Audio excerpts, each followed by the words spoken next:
ஏழாம் கட்ட மக்களவைத் தேர்தலுக்கான வாக்குப்பதிவு தொடங்கியிருக்கிறது. அண்மை செய்தியாக பார்த்து வருகிறோம். 8 மாநிலங்களில் உள்ள 57 தொகுதிகளுக்கு 7ஆம் கட்டமாக இன்று தேர்தல் நடைபெறுகிறது. பிரதமர் மோடி, கங்கனா ரணாவத், அபிஷேக் பானர்ஜி உள்ளிட்ட முக்கிய வேட்பாளர்கள் உட்பட 904 வேட்பாளர்கள் போட்டியிடுகின்றனர். 7ஆம் கட்ட வாக்குப்பதிவில் மொத்தம் 1,09,000 வாக்குச்சாவடி மையங்கள் அமைக்கப்பட்டுள்ளன. 10,09,000 பணியாளர்கள் தேர்தல் பணியில் ஈடுபடுத்தப்பட்டுள்ளனர். 7ஆம் கட்ட மக்களவைத் தேர்தலுக்கான வாக்குப்பதிவு தொடங்கியிருக்கிறது. அண்மை செய்தியாக பார்த்து வருகிறோம். இது தொடர்பாக கூடுதல் விவரங்களை வழங்குவதற்காக செய்தியாளர் நந்தினி இணைப்பில் இருக்கிறார். வணக்கம் நந்தினி, விவரங்களை பதிவு பண்ணலாம்.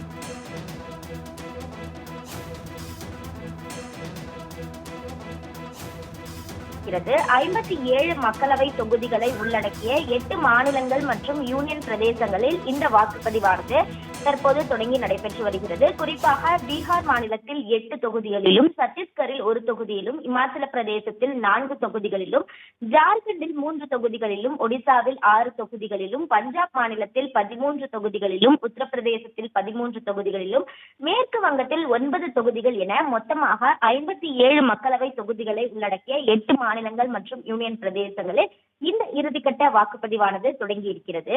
மக்களவை தேர்தலுடன் ஒடிசா மாநிலத்தில் இருக்கக்கூடிய 42 சட்டமன்ற தொகுதிகளுக்கும் 4ஆம் கட்ட வாக்குப்பதிவு நடைபெற இருக்கிறது. சரியாக தற்போது 7 மணி அளவில் இந்த வாக்குப்பதிவானது தொடங்கி இருக்கக்கூடிய நிலையில் மாலை 6 மணி வரையும், ஒரு சில மக்களவை தொகுதிகளை குறிப்பிட்ட சட்டமன்றத்தில் மாலை 3 மணிக்கு வாக்குப்பதிவானது நிறைவு பெறுகிறது.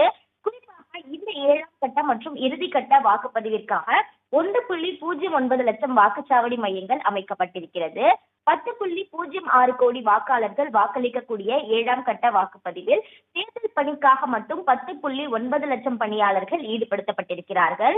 அதே போன்று 10.06 கோடி வாக்காளர்களில் 5.24 கோடி வாக்காளர்கள் ஆண் வாக்காளர்கள் ஆகும். 4.82 கோடி பெண் வாக்காளர்கள் மற்றும் 3,574 மூன்றாம் பாலினத்தவர்கள் வாக்களிக்க தகுதி பெற்றிருக்கிறார்கள். 7ஆம் கட்ட வாக்குப்பதிவை பொறுத்தவரையில் பார்த்தோம் என்றால் 64 பொது பார்வையாளர்கள், 32 சட்டம் ஒழுங்கு பார்வையாளர்கள் மற்றும் 76 செலவின பார்வையாளர்கள் என மொத்தமாக 172 தேர்தல் பார்வையாளர்கள் பணியில் ஈடுபடுத்தப்பட்டிருக்கிறார்கள். அதே போன்று 2707 பறக்கும் படையினர், குறிப்பாக 560 பறக்கும் படையினர் வீடியோ கேமராக்களுடன் பணிகளில் ஈடுபடுத்தப்பட்டிருக்கிறார்கள். மொத்தமாக 7ஆம் கட்ட வாக்குப்பதிவில் 904 வேட்பாளர்கள் களத்தில் இருக்கிறார்கள். சரியாக 7 மணி அளவில் இந்த வாக்குப்பதிவானது தொடங்கி இருக்கிறது. ஒவ்வொரு 2 மணி நேரங்களுக்கு ஒரு முறை தேர்தலில் பதிவாகும் வாக்கு சதவீத நிலவரங்களை இந்திய தேர்தல் ஆணையம் அதிகாரப்பூர்வமாக அறிவிக்கும் எனவும் தெரிவிக்கப்பட்டிருக்கிறது.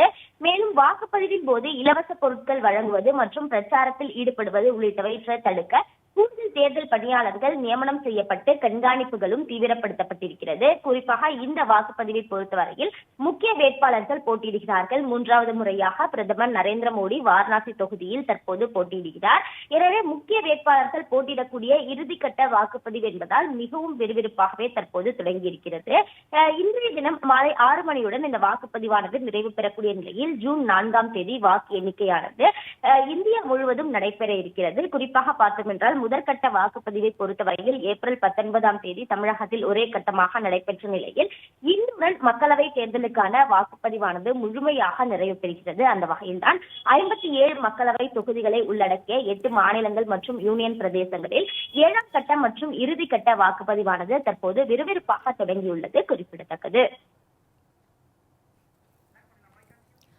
7ஆம் கட்ட மக்களவைத் தேர்தலுக்கான வாக்குப்பதிவு தொடங்கியிருக்கிறது. இது தொடர்பான விரிவான விவரங்களை வழங்கியதற்கு நன்றி நந்தினி.